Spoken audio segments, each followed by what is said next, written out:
Iya, harus diakui ya bahwa PDI ini memang punya catatan istimewa ini di Pilkada Gubernur 2017. Kalau kita melihat dari secara kuantitas ya sebenarnya dari geopolitik itu PDI lah yang menjadi penentu kemenangan ABM.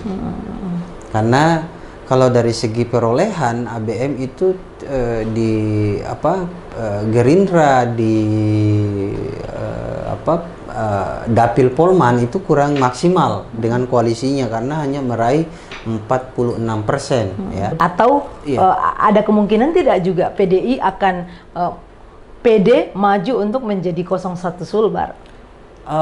Secara kuantitatif PDI sebenarnya punya kans yang sama dengan Golkar dan Demokrat untuk mengusung kandidatnya ya secara perolehan kursi.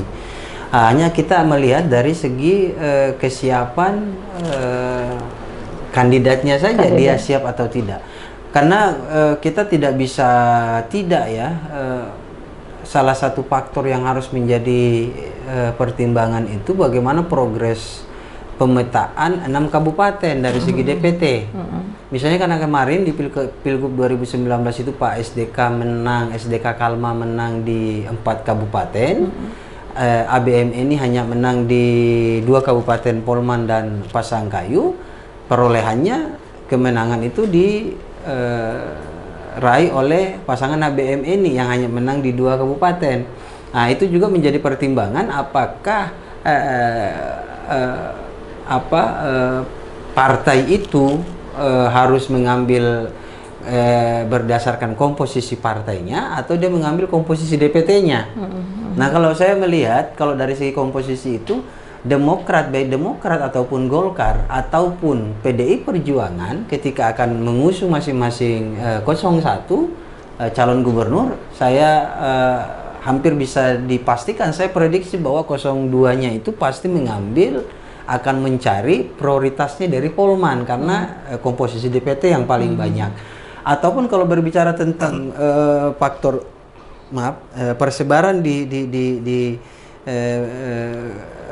kabupaten, maka orang akan bicara, kita pilih Demokrat pasti akan menjadikan PDI Perjuangan sebagai prioritas untuk diambil sebagai 02.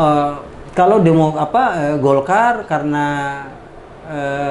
kalau mengusung Arasta Mauni, Bupati Mateng itu ketua DPD 1 Golkar yang sekarang juga adalah Bupati Mateng, kalau itu yang diusung hampir bisa dipastikan bahwa Pak Aras ini juga akan mengambil kandidat dari Polman. Karena harus mengimbangi DPT Kabupaten Mamuju Tengah itu paling sedikit di antara 6 kabupaten. Jadi paling tidak ada mengimbangi perolehan DPT di Kabupaten Polman.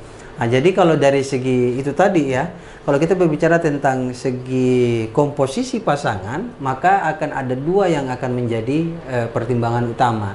Pertama, dia harus mempertimbangkan faktor instrumen partai, ya, persebaran instrumen partai itu, dan itu secara